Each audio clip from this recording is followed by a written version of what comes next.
예, 10월 첫 번째 주일에 맞아서 그런지 이제 가을 분위기가 많이 납니다. 여기 참여하신 교우들 옷차림도 이제는 뭐 여름 분위기가 하나도 없고, 예, 성숙한 가을의 분위기가 물씬 납니다. 가을에 여러 곳에 갈 곳도 많지만, 기도원이나 수도원 같은 데 가서 기도하는 것도 참 좋은 것 같아요. 개신교는 주로 기도원이라 그러고, 캐톨릭이나 이런 쪽은 수도원이라 그러는데, 그런 전통이 있죠. 근데 뭐 가끔 가서 기도하는 경우도 있지만 수도원에 들어가서 뭐 일평생을 서원을 하고 거기서 기도와 노동으로 이렇게 지내는 분들이 있습니다. 그래서 그런 수도원들이 사실 곳곳에 있습니다. 그런데 이런 수도원에서 그런 프로그램을 요즘 많이 하고 있다고 해요. 그러니까 뭐 단기 체험 프로그램이죠. 그러니까 뭐 한 달, 뭐 6개월 이런 식으로 해서 거기에 들어와서 똑같이 그 수도사들이랑 똑같이 뭐 자고 일어나고 기도하고 먹고 노동하고 이런 프로그램이 있는데 이런 걸 참여한 사람들이 꽤 있다고 합니다. 주로 어떤 분들이 많이 하냐면 시간이 많으신 분들 그리고 좀 여유가 있으신 분들 이런 분들이 주로 많이 하신다 합니다. 뭐 대부분 이런 수도원들 특별히 유명한 수도원일 경우 특별히 다 그런데 오시는 분들이 되게 뭐 은퇴해서 뭐 세상적으로 부와 명예를 다 누리고 이런 분들이 주로 오는데 와서 물어보면 이렇게 대답한다 그래요. 왜 여기에 오십니까? 그럼 이분이 이렇게 대답한다 그래요. 내가 정말로 이 세상에서 많은 것을 이루었다고 생각하는데 지금 이 나이에 대해서 돌아보니까 아무것도 아니구나. 내 삶이 참 공허하고 허무하다. 이렇게 많은 것을 이뤘다고 하지만 나는 참 나에게 채워지는 것이 없다. 갈망이 있다. 그렇기 때문에 정말 참된 기쁨과 행복이 무엇인지 몰라서 이곳에 와서 정말 수도를 하면서 기도하면서 찾아보려고 한다. 뭐 이런 대답이 많다고 합니다. 사실 사람들이 세상을 살면서 제일 갈망하는 게 행복한 삶이겠죠. 기쁨의 삶. 그것입니다. 혹시 내게 기쁨이 있고 또 나를 만나는 가족들, 뭐 교우들, 직장 동료들 여러 사람들이 다 기뻐한다면 그 사람의 인생은 정말 행복한 인생이라고 볼 수 있겠죠. 근데 오늘 읽은 빌립보서 3장에 있는 말씀은 정말로 과연 무엇이 진정으로 사람들이 생각하는 행복인가, 기쁨인가 이것을 우리에게 알려주고 있습니다. 빌립보서의 별명이 기쁨의 서신이라고 말씀드렸죠. 사도 바울은 빌립보 교인들에게 기뻐하라, 기뻐하라 계속 격려하는 게 빌립보서의 내용입니다. 사실 사도 바울 본인은 로마 감옥에 갇혀 있는 상황이지만 그렇다고 얼굴 찌푸리고 고개 숙이고 이렇게 얘기하는 것이 아니라 정말로 기쁨 가운데서 빌립보 교인들에게 기뻐하라고 격려를 한 것이죠. 그래서 지난 2주간 빌립보서 1장과 2장을 우리가 조금씩 살펴봤는데 거기서 내용이 다 기뻐하라는 내용이 있죠. 기뻐하라, 기뻐하라. 근데 오늘 본문 1절에서도 다시 한번 이렇게 얘기합니다. 끝으로 나의 형제들아, 주 안에서 기뻐하라. 끝으로, 마지막으로, 결론적으로 내 형제들아, 주 안에서 기뻐하라. 이렇게 다시 이야기하고 있는 것입니다. 그러면서 이렇게 말하죠. 너에게 같은 말을 쓰는 것이 내게는 수고로움이 없고 너희에게는 안전하니라. 주 안에서 기뻐하라는 말을 계속 1장에도 반복하고 2장에도 얘기하고 3장에도 얘기하는데 이렇게 반복하고 쓰고 있는 것이 정말로 쉽고 안전한 방법이다 라고 이야기하고 있는 것입니다. 왜 그럴까요? 정말로 중요한 진리이기 때문에 2번, 3번, 4번, 5번, 10번 반복해도 절대로 질리지 않고 정말로 중요한 진리이기 때문에 주 안에서 기뻐하라 라고 말하고 있는 것입니다. 오늘 바울은 이렇게 얘기하죠. 기뻐하라가 아니고 주 안에서 기뻐하라 이렇게 이야기합니다. 정말 중요한 말입니다. 우리 인생의 기쁨, 인생의 행복의 정답, 그 사람들이 많이 갈망하는 기쁨과 행복의 정답이 어디에 있는가? 바로 예수 그리스도 안에 있다라고 말하고 있는 것이죠. 여기에 바로 기쁨의 비밀이 있다는 것입니다. 그 기쁨의 근원인 주 예수님과 연결되어 있을 때 주님이 주시는 참된 기쁨을 누릴 수가 있다는 것입니다. 이런 유머가 있습니다. 예전에 중동 사막 지역에 산 사람들이 유럽 여행을 했습니다. 유럽 여행 가서 호텔에 들어갔다 그래요. 호텔에 들어가서 제일 놀란 게 뭐냐면 욕실에서 이렇게 수도꼭지를 다 트니까 물이 졸졸졸 쫙쫙쫙 막 나오는 거예요. 그게 너무나 좋았습니다. 사막 생활을 한 사람들은 참 물이 귀하죠. 그래서 이 중동 사람이 호텔에 있는 종업원에게 물어봤다 합니다. 어디 가면 이 수도꼭지를 많이 구할 수 있겠습니까? 궁금해서 물어봤어요. 왜 수도꼭지가 필요하십니까? 그랬더니 우리 집에 가서 하나 딱 꽂아놓고 틀면은 물이 줄줄줄줄 나오지 않겠습니까? 그렇게 얘기했다고 합니다. 그럴 리는 없겠죠. 그 사람들은 이 수도꼭지, 겉에 나온 수도꼭지만 보고 거기서 물이 나온 것을 보고 이 수도꼭지만 있으면 물이 나올 것이라고 생각했었는데 그것이 아니고 그 물의 근원, 파이프가 연결되고 물의 근원부터 오는 그것을 몰랐던 것입니다. 우리 주위에도 보면 이렇게 어리석은 그런 중동 사람 같은 그런 사람들이 있죠. 겉으로 드러나 보이는 것들, 그것들이 행복과 기쁨을 가져다 주는 것을 알고 그것을 가지려고 이루려고 하면서 거기서 행복을 찾으려고 합니다. 그러나 그것은 진정한 기쁨과 영원한 기쁨이 연결되어 있는 게 아니죠. 그렇기 때문에 쉽게 목마르고 쉽게 갈증이 나고 결국 물이 떨어지고 말고 마는 것입니다. 오늘 사도 바울이 쓴 빌립보서 3장은 사실 사도 바울이 자신에 대한 얘기가 많이 들어가 있어요. 나는 어떤 사람이다 라고 이야기 쫙 다 하고 있는데 그게 사실은 자기 자랑이 아니죠. 처음엔 자기 자랑처럼 보이는데 나중에 보면 자기 자랑이 아니에요. 그걸 무엇을 얘기하려고 하냐면 그런 것이 중요한 것이 아니고 정말로 중요한 것이 따로 있다. 그것을 얘기하려고 하는 것입니다. 그러면서 바로 우리에게 행복과 기쁨을 무엇을 통해서 가질 수 있는지를 몇 가지 알려주고 있습니다. 외적인 조건으로는 진정한 행복, 기쁨을 가질 수가 없다는 것입니다. 일반적인 사람들은 사람들을 부러워할 때, 저 사람 참 가문이 좋아, 재산이 많아 하면서 부러워합니다. 그러면서 그런 외부적 조건이 좋으면 행복하고 기쁨을 누릴 수 있다고 생각하죠. 요즘 또 많이 이야기되는 금수저론, 은수저론, 이런 것도 다 거기에 관련되어 있는 것 아니겠습니까? 그런데 중요한 것은 이런 외부적 조건을 가지고 행복을 누리는 것이 아니라는 것이죠. 얼마만큼 외적인 조건이 좋아야지 진정 행복하겠습니까? 결국 채울 수 없는 그 욕망 속에서 계속 비교 경쟁하다가 그냥 흘러간 게 인생이 되는 것이죠. 또한 겉으로 번듯해 보여도 고민과 아픔이 없는 집안이 없죠. 아무리 다 풍족하고 좋아 보여도 반드시 다 고민들이 있다는 겁니다. 그 외부적 조건으로 진정한 기쁨을 누릴 수 없다는 것입니다. 사도 바울도 외부적 조건이 훌륭한 사람입니다. 빌립보서 3장에 보니까 자기가 베냐민 지파, 그러니까 감과 혈통이 뛰어난 집안이라는 것이죠. 그런 조건을 갖추고 있는데 그럼에도 불구하고 바울은 바로 예수 그리스도를 만난 뒤에 이런 조건들이 그에게 진정한 기쁨을 가져다 주지 못했다고 말하고 있는 것입니다. 외부적인 조건 자체가 우리에게 진정한 기쁨을 주지 못한다는 것입니다. 다음으로는 우리가 외적인 것을 이룬 성취감으로 진정한 기쁨을 누릴 수 없다는 겁니다. 우리 보통 다 계획과 목표를 세우고 꿈과 비전을 세우고 그것을 이루기 위해서 다 달려갑니다. 정말 열심히 달려가죠. 그러나 중요한 사실은 그런 꿈과 비전을 이루었다고 해도 그것이 우리에게 정말 행복과 기쁨을 가져다 주는 것이 아니라는 겁니다. 빌립보서 3장의 고백에 따르면 사도 바울은 바리새인입니다. 바리새인 중에서도 아주 그 당시에 가말리엘 문화에서 공부한 아주 엘리트 중에 엘리트 그런 사람이었습니다. 하지만 그는 예수님을 만나기 전까지는 행복하지 않았다는 사실을 빌립보서 3장에서 이야기하고 있는 것입니다. 우리 삶에서 재산이든 권력이든 명예든 지식이든 인기이든 영원하지 않으면 영원한 기쁨을 주지 않죠. 우리가 세상을 돌아보면서 그렇습니다.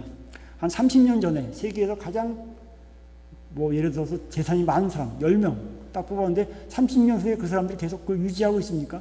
아니죠. 엄청나게 바뀌어버렸습니다. 그것이 인생입니다. 그들 자신도 영원하지 않고 그들의 재산이 가져다 준 기쁨도 영원하지 않음을 우리에게 알려주고 있는 것입니다. 영화나 노래 잘해서 이제 대중의 스타가 된 사람들도 마찬가지죠. 그 인기가 평생 갑니까? 그러지 않죠. 예. 때로는 열심히 벌어놓은 돈이 또 힘들게 쌓는 명예가 또는 어떤 권력이 진정한 행복과 기쁨을 우리에게 주지 않는다는 것을 우리는 다 살펴보면 알 수가 있는 것이죠. 쌓아놓은 물질이 오히려 근심거리가 되고 싸움거리가 되는 경우가 많습니다. 그리고 힘들게 얻은 인기에 매달리다가 그 인기의 노예가 돼서 그냥 몰락한 경우가 많죠. 이렇게 목표를 이룬다고 해서 진정한 행복을 이룰 수 없음을 우리의 인생은 분명히 알려주고 있습니다.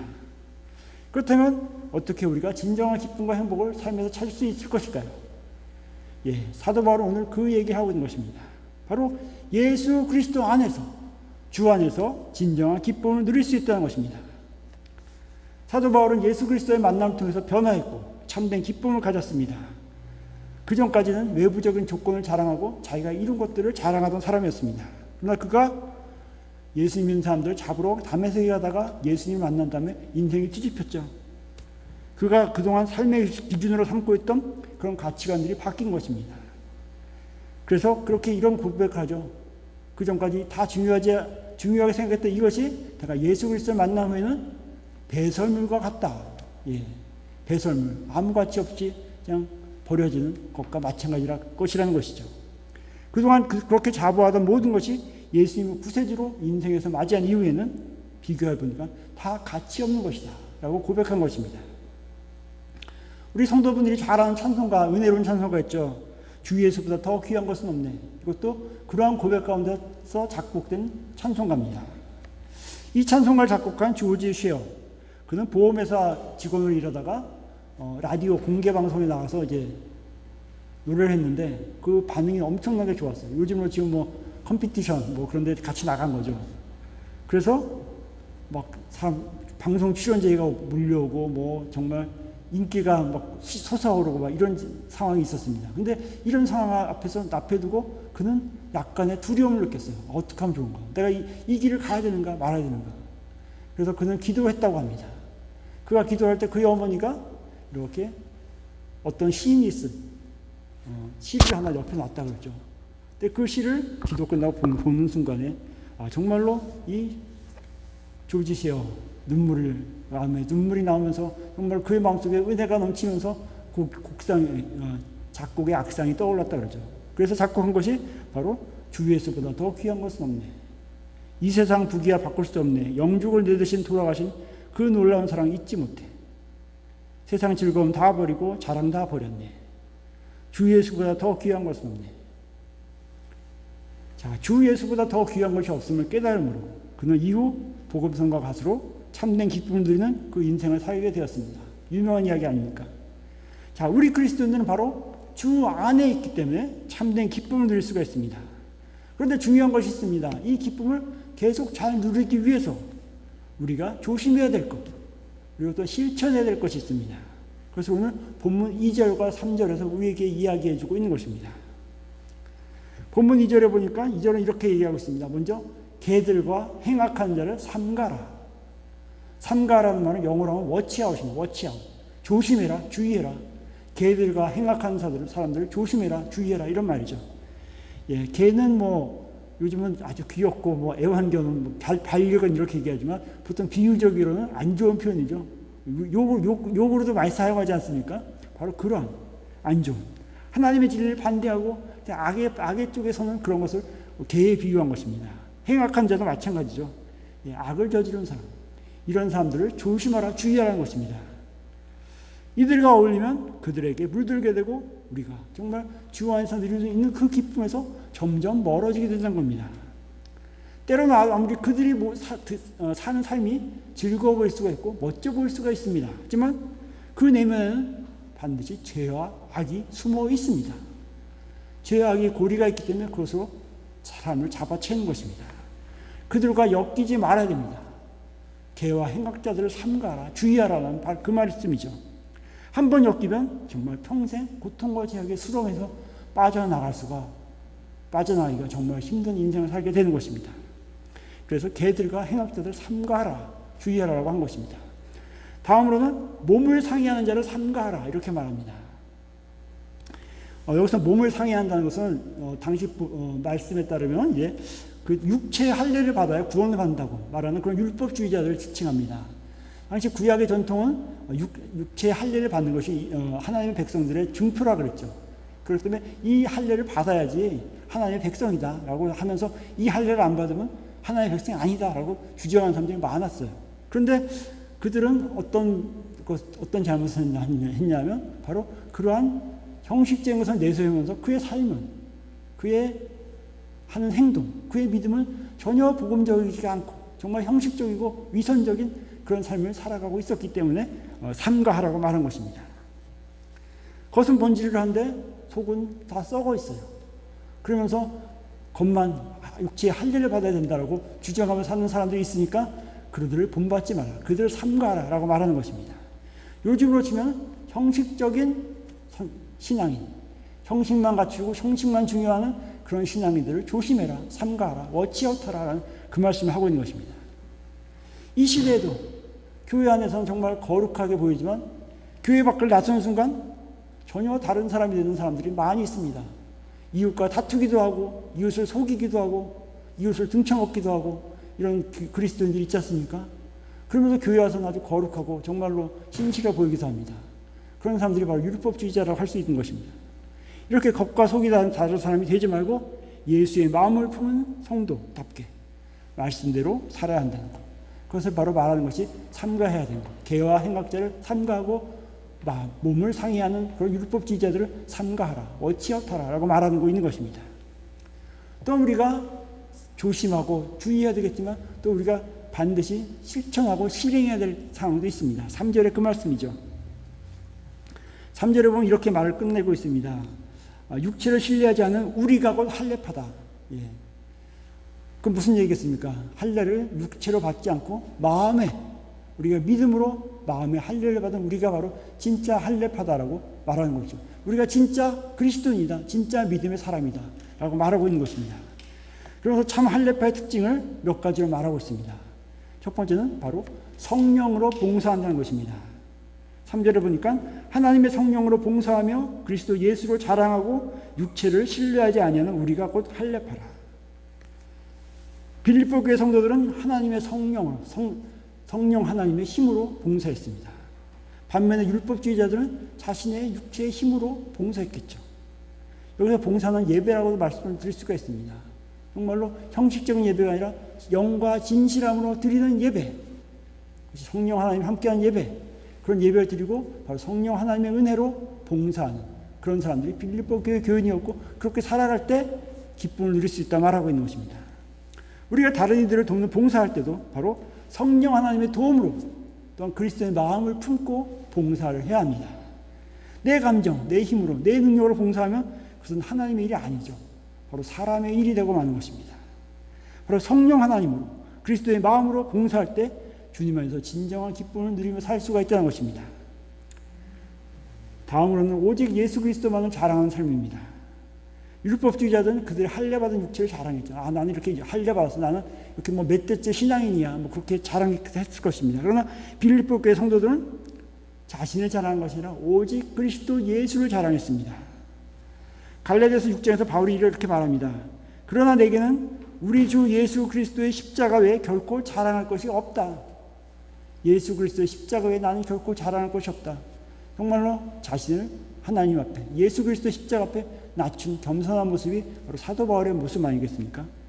그리스도의 예수의 보혈로 죄사함 받고 구원받은 사람은 어떻게 했습니까? 오직 그리스도 예수만을 자랑하고 자신을 낮추는 그런 겸손한 삶이 된다는 것입니다. 그것이 바로 오직 예수 그리스도만을 자랑하는 삶의 의미가 되겠죠. 오늘날 우리 그리스도인들 중에서도 자기 자랑을 아주 잘하는 분들이 많이 있습니다. 교회 내에서도 오히려 예수 그리스도를 높이기보다는 자신이 이룬 업적, 자신의 배경 이런 것들을 자랑하고 그런 분들이 있습니다. 하지만 그러나 이런 자기 자랑은 결코 참된 기쁨을 누릴 수 없겠죠. 자랑과 자랑이 부딪히다 보면 결국 분란이 나게 마련입니다. 그 기쁨 또한 잠깐입니다. 충족될 수 없습니다. 오직 우리가 예수 그리스도만 자랑하며 나를 낮출 때 바로 우리가 진정한 기쁨을 누릴 수가 있다는 것입니다. 세 번째는 자신의 육체를 신뢰하지 말라는 겁니다. 율법주의자는 육체를 신뢰했습니다. 육체가 뭐겠습니까? 자신의 이런 업적이다 이런 게 되겠죠. 자신 현재의 모습 이런 것을 자랑하지 말라. 자신의 감과 능력과 재능과 재물을 의지하고 그것을 내세우며 그것을 의지하고 살았다는 겁니다. 그러나 빌립보 교회 성도들은 오직 예수님을 믿고 하나님을 의지했다고 말씀드릴 수가 있습니다. 이 시대에도 여러 사람들이 있습니다. 자기의 건강을 과시하는 사람들, 자기의 재능과 지혜를 과시하는 사람들, 의지하는 사람들이 있습니다. 재물을 하나님보다 더 사랑하는 사람들이 실제 있습니다. 그러나 하나님은 성경에서 이렇게 말하죠. 너희는 인생을 의지하지 말라. 그의 호흡은 코에 있나니 샘할 가치도 없다. 이렇게 말하고 있습니다. 바로 우리 인생이 얼마나 허무한 존재임을 말하고 있는 것이죠.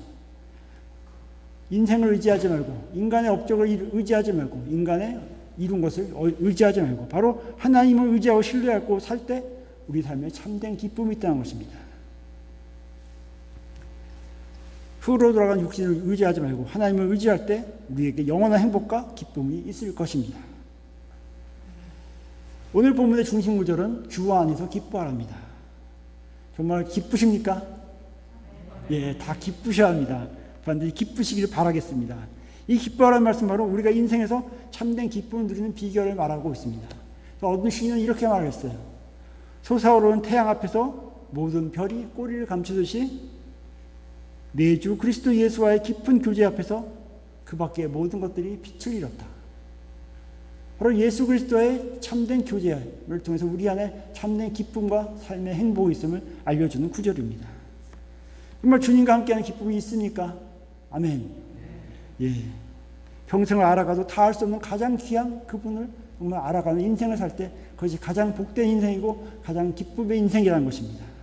그 교제의 기쁨은 어떻게 나타납니까? 아무도 모르는 것이 아니겠죠. 반드시 나타납니다. 바로 성령으로, 주님의 마음으로 봉사하는 삶으로 나타납니다.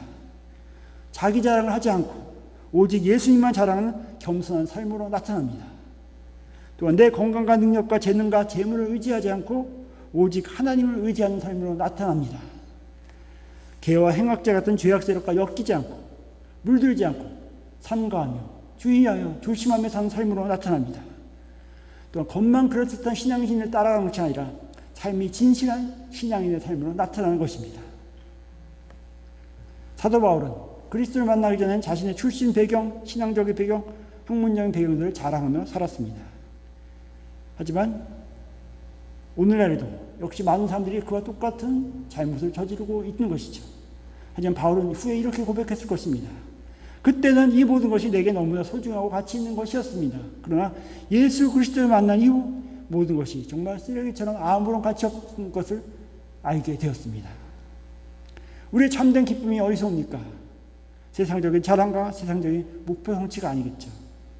바로 주 예수보다 더 귀한 것이 없다. 예수님을 자랑할 때 우리에게 삶의 참된 기쁨이 있는 것입니다. 아무 소망 없던 우리를 십자가 공로로 구원하신 예수님을 자랑할 때 바로 참된 기쁨이 있는 것입니다. 내가 주님 앞에 어떤 존재가 될 것인가 생각하면서 주님을 가장 귀히 여길 때 주 안에서 참된 기쁨을 누릴 수가 있는 것입니다. 주 예수님보다 더 귀한 것은 세상 어디에도 없다. 그 기쁨의 고백이 우리 성도들의 평생의 고백이 되기를 바랍니다.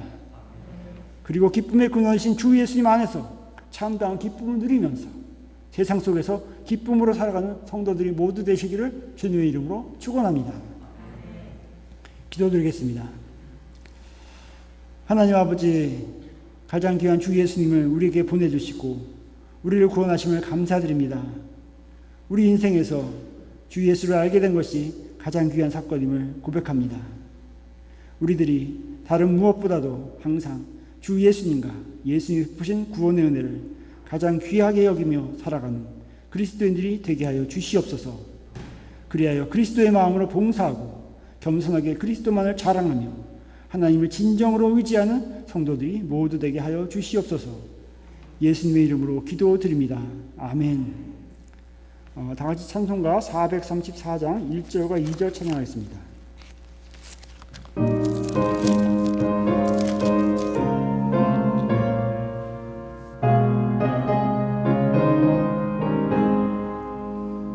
귀하신 친구 내게 계시니 나 주 안에 늘 기쁘다. 그 피가 내 죄 씻으셨으니 나 주 안에 늘 기쁘다. 나 주 안에 늘 기쁘다. 나 주 안에 늘 기쁘다. 주 나와 늘 동행하시니 나 주 안에 늘 기쁘다. 주 내 짐 대신 지시었으니 나 주 안에 늘 기쁘다. 그 생명 버려 나를 구하니 나 주 안에 늘 기쁘다. 나 주 안에 늘 기쁘다. 나 주 안에 늘 기쁘다. 주 나와 늘 동행하시니 나 주 안에 늘 기쁘다. 다 같이 일어나 주십시오. 봉헌 기도 드리겠습니다. 사랑과 은혜가 풍성한 하나님 아버지, 우리에게 믿음 주셔서 그 믿음으로 겸손하게 세상 속에서 사랑하며 용서하며 봉사하며 살게 함을 감사드립니다. 이 시간 죄로 물들었던 우리 옛사람을 예수님의 보혈의 공로로 새 사람으로 변화시켜 주신 은혜에 감사하면서 정성으로 예물을 드립니다. 11조와 감사헌금과 주정헌금과 성경금으로 우리의 가진 것 중에서 구별해서 드리는 이 예물을 하나님께서 기쁘게 받아주시고 이 예물을 예수 그리스도가 머리 되시는 우리 나공교회를 통하여서 선교와 구제와 교육과 봉사 등 하나님의 일에 귀하게 선하게 사용하여 주시옵소서. 우리의 마음의 중심을 보시는 하나님, 오늘 감사하는 마음으로 주님께 예물을 드린 성도들의 삶에 감사할 일들이 더욱더 많아지고 항상 감사 속에서 살아가고 그 감사의 복을 이웃과 나누는 귀한 성도들에게 도와주시옵소서. 마음을 예물로 드린 성도에게도 동일한 은총 내려주시옵소서. 예수님의 이름으로 감사하며 기도드립니다. 아멘.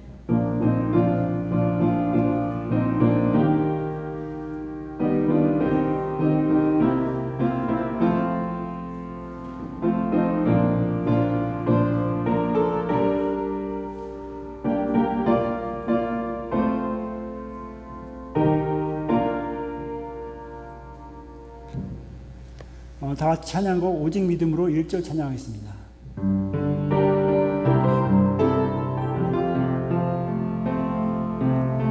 세상은 들리고 사람들은 변하여도 나는 주를 섬기리. 주님의 사랑은 영원히 변하지 않네. 나는 주를 신뢰해. 오직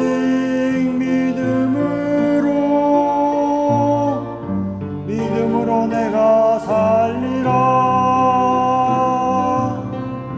오직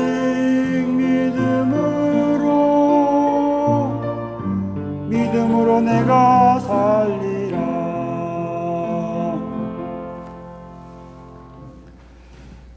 지금은 겸손하게 십자가 지심으로 우리를 죄에서 구원하신 주 예수 그리스도의 은혜와 사랑하는 아들 우리에게 보내신 하나님 아버지의 무한하신 사랑과 이 시간 우리와 함께 하셔서 우리 마음에 감동 가운데 주시고 우리 삶을 의의 길로 인도하시는 성령님의 감화 감동 인도 교통하시니 성령으로 봉사하며 오직 예수 그리스도를 자랑하며 오직 하나님을 의지함으로 주 안에서 참된 기쁨을 삶 속에서 누리는 성도가 되기 원하는 머리 숙인 사랑하는 성도들의 머리 위에 이제로부터 영원까지 함께 하시기를 간절히 축원하옵나이다.